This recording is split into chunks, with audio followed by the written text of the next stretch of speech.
মিটির ব্যাপারে সবটা জানতে পেরে এবার কিষানও মিটির উপর রেগে গিয়ে মিটিকে উচিত শিক্ষা দিয়ে দিল বাড়ির সবার সামনে। হ্যাঁ বন্ধুরা, এমনটা হতে চলেছে আজকের পর্বে। বিস্তারিত জানতে ভিডিওটিতে লাইক দিয়ে চ্যানেলটিকে সাবস্ক্রাইব করে পুরো ভিডিওটি তোমরা দেখতে থাকো। গল্পের শুরুতে আমরা দেখতে পারবো কমলিনী ও নতুন কুচি তিনজন মিলে কথা বলতে থাকে আর ও কি করবে কিছুই ভাবতে পারে না। তখনই নতুন বলতে লাগলো, আমরা মিটির মুখ থেকে সত্যিটা জানতে চাই। মিটি কি করবে সেই সিদ্ধান্তটা না শোনা অবধি আমরা কোনো ডিসিশন নিতে পারবো না। কুচি তখন বলতে লাগলো, না নতুন দা, যাই কিছু হয়ে যাক না কেন এই কথাটা কিছুতেই কিষাণুকে জানানো যাবে না। কিষাণুকে জানানো উচিত হবে না। কমলিনী তখন বলতে লাগলো, দিদিভাই ওই বাচ্চাটা তাহলে কি হবে? তখনই নতুন বলতে লাগলো, কেন? ওই বাচ্চাটা আমি ই ওকে বড় করব। লালন-পালন আমরাই করব। তখন কুচি বলতে লাগলো, দরকার পড়লে আমি করব। আর তার থেকে ভালো আমি একটা কথা বলি, ওকে জন্ম না দিলে তো হয়। তখন এই কথা শুনলে নতুন বলতে লাগলো, শুনো আমরা একটা প্রাণকে এ জন্ম দিতে পারি। কিন্তু ও একটা প্রাণকে নষ্ট করতে পারি না। কমলিনী তখন বলতে লাগলো, কথাটা একদম সত্যি। তখনই কমলিনী বলতে লাগলো, আমরা মিটির ঘরে গিয়ে একবার মিটির সাথে কথা বললেই তো পারি। কুর্চি তখন বলতে লাগলো, পুরো বাড়ি ভর্তি ই অতিথি আর ওদের মধ্যে আমাদেরকে সুযোগ বুঝেই কিন্তু মিটির ঘরে যেতে হবে। এমনিতে কালকে বমি হয়ে মিটির একটা কেলেঙ্কারি হয়ে গেছে। তার মধ্যে এখন যদি আমরা কোনো একটাকে স্টেপ নিই তাহলে কিন্তু সবাই জেনে যাবে। তাই আমাদেরকে যা করার খুব সাবধানে করতে হবে। বাড়ির কেউ যেন সেটাকে খুনাক্ষরেও টের না পায়। এ কথাটা বললে কমলিনী তখন বলতে লাগলো, ও দিদিভাই আমি কিছু বলতে পারব না। তুমি গিয়ে বরং কথা বলো। কুচি তখন বলতে লাগলো, না, না আমি পারব না। তোমাকেও আমার সাথে যেতে হবে। নতুন তখন বলতে লাগলো, আমরা ৩ জনই যাবো। যা করার আজকে রাতের মধ্যে আমাদেরকে করতে হবে। মিটিকে এর সাথে কথা বলে আমাদেরকে চরম যে সত্যিটা সেটা কিন্তু এবার কিন্তু সিদ্ধান্তটা ফাইনাল করতে হবে।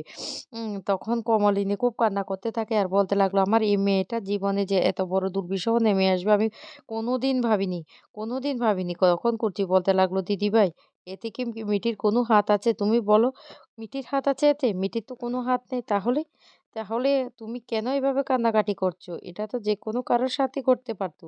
তখন কমলিনী বলতে লাগলো, হ্যাঁ, যেকোনো কারোর সাথে করতে পারতো। কিন্তু আমার মেয়েটার জীবনে যে এমন ঘটনাটা ঘটেছে, এ আমার মেয়েটার বয়সটাই বা কতটুকু হলো তুমি বলো? এখন আমি কি করব সেটাই তো বুঝতে পারছি না। আর কিষাণ পরিবারের লোকজন যদি এই কথাটা জানতে পারে তাহলে?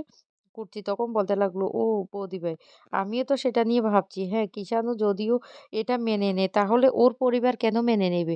আর একসময় আমার মনে হয় কিষাণুও বলবে ও আর পারছে না। কারণ অন্যের সন্তানের দায়ভার ও আর কতদিন বয়ে বেড়াবে। তখন নতুন বলতে লাগলো, আমি বুঝতে পারছি না কি হবে? কি করব কিছুই তো বুঝতে পারছি না। এইদিকে কমলিনীর শাশুড়ি বলতে লাগলো, পুরোহিত যে ৫ জনকে আসতে বলেছে ওই পুরোহিত ৫ জনরা কি ই এসে গেছে? কমলিনী তখন বলতে লাগলো, না আমি তো বুবলাইকে পাঠিয়েছি। এদিকে তখনই সেখানে কিষাণুও চলে আসে। কিষাণু এসে বলতে লাগলো, ও কেন? পুরোহিত কেন? তখন কমলিনীর শাশুড়ি বলতে লাগলো, আমাদের বাড়িতে না বউ ১ম এ পুরোহিতের পাতেই ভাতটা দেবে তারপর সবাইকে দেবে। তখনই বাবিন বলতে লাগলো, শুনো অত শত নিয়ম করতে হবে না। আমার না বড্ড খিদে লেগে গেছে। আমাকে খাবারটা দিয়ে দাও তো। কমলিনী তখন বলতে লাগলো, ওমা তুই এটা কি ধরনের কথাবার্তা বলছিস? সকাল থেকে তো আমরা সবাই না খেয়ে আছি। আগে তো পুরোহিতদেরকে খাবারটা দিতে হবে। তখন প্রতিবেশীরা বলতে লাগলো, আমরা যতটুকু শুনেছি পুরোহিতরা মনে হয় আসবে না। কুর্চি তখন বলতে লাগলো, তার মানে পুরোহিতরা কেন আসবে না? তখনই প্রতিবেশীরা বলতে লাগলো, তা বাবু ওদের মুখ থেকে শুনে নিও, আমরা বরং এখন বাড়ি যাচ্ছি। তখন কমলিনী বলতে লাগলো, আপনারা তো কিছুই খেলেন, আপনারা কিছু খেয়ে যান অন্ততপক্ষে। তখন ওরা বলতে লাগলো, না, না আমরা ভাত খাবো না। আমাদেরকে যদি দিতে হয় একটু মিষ্টি দিন, আমরা ভাত খাবো না। তখন সেখানে পুরোহিত চলে আসে। আর পুরোহিত আসলে তখনই কমলিনী বলতে লাগলো, পুরোহিত মশাই আপনি এত দেরি করে এসেছেন, আপনার জন্য অপেক্ষা করছি। পুরোহিত মশাই তখন বলতে লাগলো, ও আমি এসেছি কারণ আমি না আপনাদের বাড়িতে খেতে পারবো না।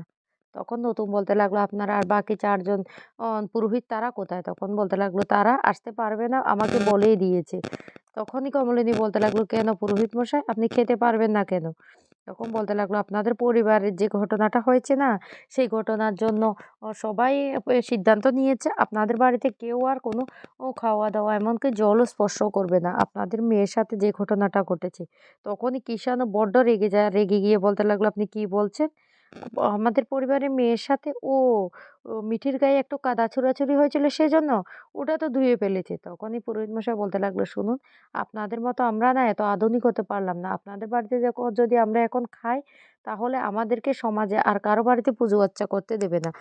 আমরা তো এটার উপরে নির্ভর করে বেঁচে আছি। তাই আমরা বাপু আপনাদের ওখানে আর থাকতে পারবো না।"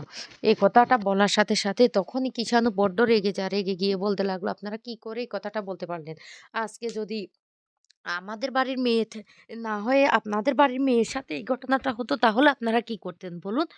তখন অন পুরোহিত মশাই বলতে লাগলো, "তাহলে আমার সাথেও এমনটা হতো। তো আপনাদের সাথে যেটা হচ্ছে বাবু আমি খেতে পারবো না বলছি খেতে পারবো না। আমাকে কি জোর করে খাওয়াবেন?" তখন বড় ঠাম্মি বলতে লাগলো, "শুনুন, আপনি এ কথাগুলি কি করে বলতে পারছেন? আপনি একজন পুরোহিত, আপনি ঈশ্বরের সেবা করেন। তাহলে?" কুর্চি তখন বলতে লাগলো, "শুনুন, আপনি না ভগবানের সেবার যোগ্যই না। আপনি যদি ভগবানের সেবার যোগ্য হতে পারতেন তাহলে?" তখনই কিষাণু বলতে লাগলো, "শুনুন এত কথা বলার দরকার নেই। উনি যেহেতু খেতে চাইছেন না, উনাকে খেতে হবে না। দরকার পড়লে আমরা পথে থেকে ভিক্ষুক এনে তাদেরকে পেট ভরে খাইয়ে দেব। যারা অনাহার আছে তাদেরকে।" মিটিল তখন বলতে লাগলো, "হ্যাঁ, আমি না অন্য কারো পাতে ভাত দিতে চাই না। নতুন কাকু, চলো আমি ১ম এ তোমার পাতে ভাত দেব, তারপর সবাইকে আমি খাবার দেব। আর আমাদের যদি মনে হয় আমরা কাউকে খাওয়াবো, তাহলে রাস্তার গরিব দুঃখী মানুষদেরকে আমরা আয়োজন করে সবাইকে খাইয়ে দেব। তারপরও আমরা বাকি কাউকে খাওয়াবো না।" তখন মিঠি খুব কান্না করতে থাকে আর বলতে লাগলো, "সবটা আমার জন্য হয়েছে। আজকে আমার জন্য সবাইকে এভাবে সাফার করতে হয়েছে। আমি কেন গিয়েছিলাম ঐদিন পিকনিকে? আমি যদি না যেতাম এমনটা তো হতো না। কত মেয়েই তো তার মা-বাবার সাথে ঘুরতে যায় এদিক ওদিক কত জায়গা যায়। কোথাও তো কারো সাথে এমনটা হয় না। তাহলে আমার সাথে কেন এমনটা হলো? না, উম আমার জন্য সবটা হয়েছে।" এই বলে মিঠি অনেক কান্নাকাটি করতে থাকে। তখন কিষান প্রচন্ড রেগে যায় মিঠির উপরে আর বলতে লাগলো, "আমি না এবার কিন্তু তোমার উপর কিন্তু বড্ড রেগে গিয়েছি। তোমাকে না আমি কিছুতেই ক্ষমা করতে পারব না।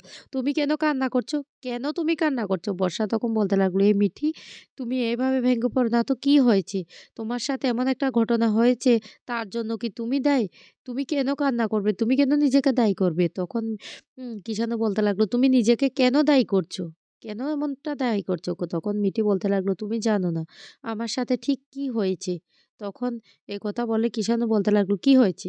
তোমার সাথে কি হয়েছে আমি জানি না। আমি তো সবটা জানি তারপরও?" তখন মিঠি বলতে লাগলো, "না, তুমি অনেক কিছুই জানো না কমলিনী।" তখন বারবার মিঠিকে ইশারা করতে থাকে কিছু না বলার জন্য। কিন্তু মিঠি তখন বলতে লাগলো, আমার সাথে না মনে হয় তুমিও সম্পর্ক রাখবে না।" তখন কিষাণু বলতে লাগলো, "কি হয়েছে সেটা খুলে বলবে তো? অনেকক্ষণ পর্যন্ত তুমি এভাবে কথা বলছো। এমনিতে তোমার উপর আমার বড্ড রাগ উঠে গেছে।"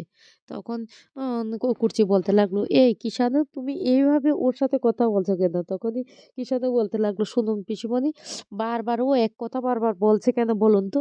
আমি কি জানি না, কি এমন জানি না যে ও এভাবে কান্না করছে? আর ও বারবার নিজেকে কেন দায়ী করছে? ওতে তো ওর কোনো হাত ছিল না।" নতুন তখন বলতে লাগলো, "কিষাণু, তুমি ওর উপর এভাবে রেগে থেকো না। ও না এমনিতে অনেক কষ্ট পাচ্ছে। মেয়েটা অনেক কষ্ট পাচ্ছে। নিজেকে সামলাতে পারছে না। তাই তো ও বারবার নিজেকে দায়ী করছে। তুমি বরং ওর পাশে থেকো।" তখনই কিষাণু বলতে লাগলো, "মিঠি, এই মিঠি কি হয়েছে? আমাকে খুলে বলবে না? বলো আমাকে।" মিঠি তখন অবাক দৃষ্টিতে তাকিয়ে থাকে কিষাণুর দিকে। কিষাণু তখন বলতে লাগলো, "কি হয়েছে তুমি আমাকে বলো।" তো বন্ধুরা, সত্যিটা কি মিঠি এবার কিষাণুকে বলে দেবে? কিন্তু সেটা দেখতে হলে আগামী পর্বটা তোমাদেরকে দেখতে হবে।